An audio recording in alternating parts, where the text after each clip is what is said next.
Welcome back everyone. In this video, I'll show you the new update from Instagram where you can now like stories on your Instagram feeds. This is a new update, so make sure you update your Instagram to the latest version. You can do this by going into the App Store or the Play Store and update it from there. Once updated, go ahead and open the Instagram app. Now here, tap on the other user's story to view them. You'll see this new icon appear at the bottom right, which is a heart.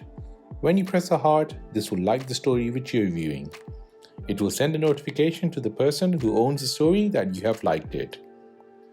This is really good news on Instagram, as you can now show your support by liking their Instagram stories.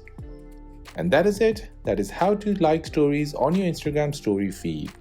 If you have made it to the end of this video, then please hit that like button, and most importantly, please consider subscribing to this channel for more videos like this. If you have any other questions, then please do let me know in the comment section down below. Thanks for watching and see you in the next one.